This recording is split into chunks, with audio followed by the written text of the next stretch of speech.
मैंने 2017 में supreme court में पीआईएल फाइल किया था। मैंने 2017 में कहा था कि 5 करोड़ घुसपैठिए भारत में रह रहे हैं। 5 करोड़। ऑस्ट्रेलिया की जनसंख्या 2 करोड़ है और भारत में 5 करोड़ घुसपैठिए हैं, और वो पीआईएल मेरी आज तक पेंडिंग है। कनाडा की जनसंख्या 4 करोड़ है और भारत में 5 करोड़ घुसपैठिए हैं, और ये 5 करोड़ का डाटा मैंने 2024 में नहीं 2017 में दिया था। अब उनकी संख्या और बढ़ चुकी है। पहले इलाहाबाद हाई कोर्ट ने कहा था कि धर्मांतरण राष्ट्र की सुरक्षा के लिए खतरा है, और अब झारखंड हाई कोर्ट ने कहा है कि घुसपैठ हमारी राष्ट्रीय सुरक्षा के लिए खतरा है। उन्होंने वहां के पुलिस अधिकारियों को पूछा है कि आप ये बताइए कि जो ये झारखंड में घुसपैठिए हैं, इनको डिटेन कैसे करेंगे, इनको डिटेक्ट कैसे करेंगे, इनको आइडेंटिफाई कैसे करेंगे, और इनको डिपोर्ट कैसे करेंगे। झारखंड हाई कोर्ट ने झारखंड की सरकार को 2 सप्ताह का समय दिया है और उनसे पूछा है कि जो झारखंड में घुसपैठिए आ गए हैं बांग्लादेशी रोहिंग्या, जो झारखंड में ट्राइबल हमारी बहन बेटियां हैं, उनको फंसाते हैं, लफ्ज़िहात करते हैं, फिर शादी विवाह करने के बाद आधार बनवा लेते हैं, राशन कार्ड बनवा लेते हैं, ड्राइविंग लाइसेंस बनवा लेते हैं, वोटर आईडी बनवा लेते हैं, और जो आदिवासी की जमीन है उस पर कब्जा कर लेते हैं। इसको रोकने के लिए झारखंड सरकार क्या कदम उठाने जा रही है, वो 2 सप्ताह के समय बताए।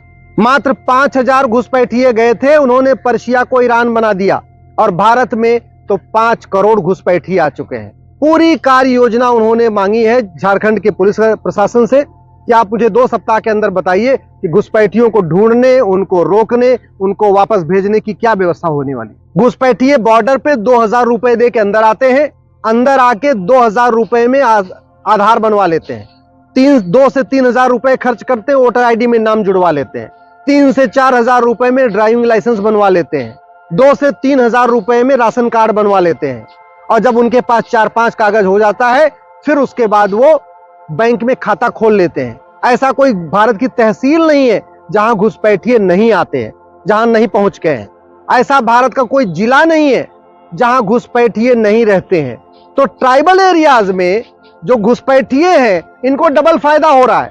शेड्यूल ट्राइब का भी फायदा पूरा मिल रहा है और माइनॉरिटी का भी पूरा फायदा मिल रहा है। पहला, कन्वर्ट कर लेते हैं वहां की ट्राइबल महिलाओं को, और कन्वर्ट करने के बाद मुस्लिम बना देते हैं, और फिर मुस्लिम बन के जो माइनॉरिटी अफेयर मिनिस्ट्री का स्कीम है, माइनॉरिटी कमीशन वाली स्कीम है, उसका भी फायदा उठा रहे हैं।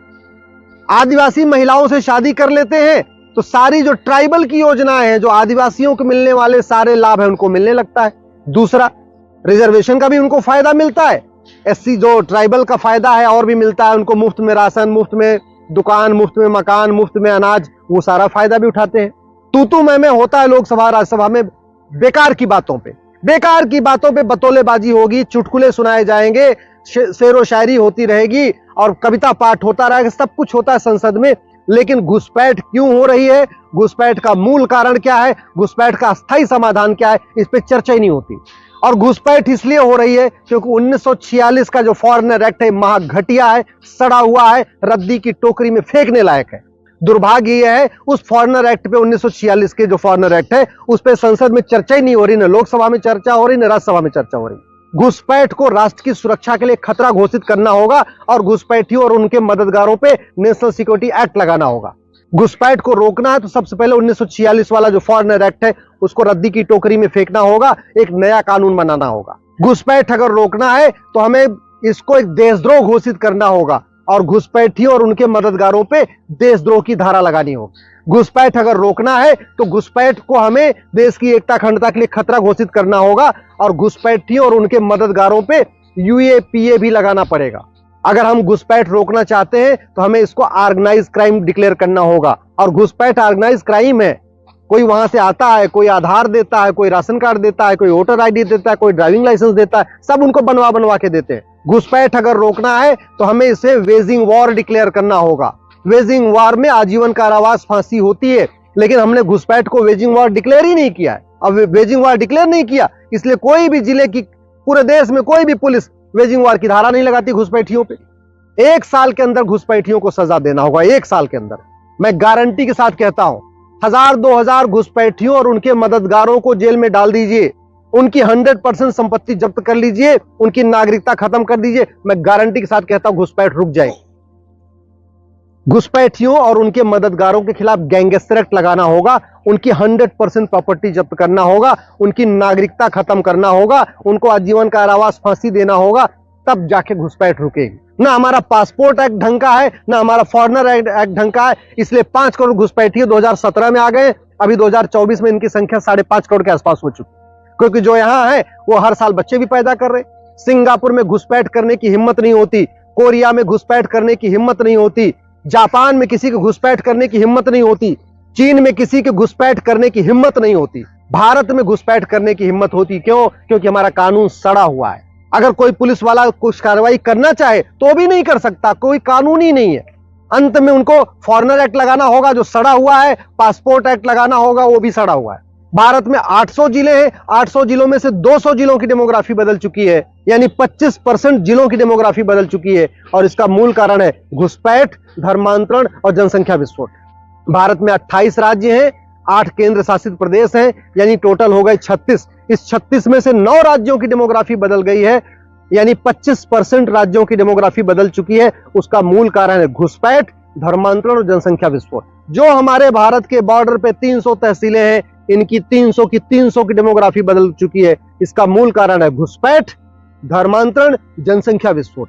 भारत के बॉर्डर पे कुल 300 तहसीलें हैं और 300 की 300 तहसीलें, यानी 100% बॉर्डर की तहसीलों की डेमोग्राफी बदल चुकी है।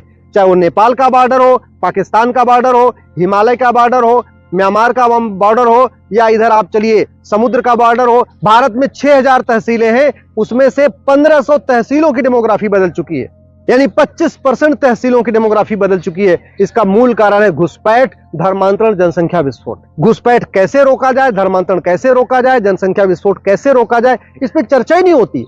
और नतीजा 9 राज्यों में खत्म हो चुके हैं, 200 जिलों में खत्म हो चुके हैं, 1500 तहसीलों में खत्म हो चुके हैं। और संसद में तू मैं होता है, लेकिन घुसपैठ नियंत्रण, धर्मांतरण नियंत्रण, जनसंख्या नियंत्रण कानून पर चर्चा ही नहीं होती।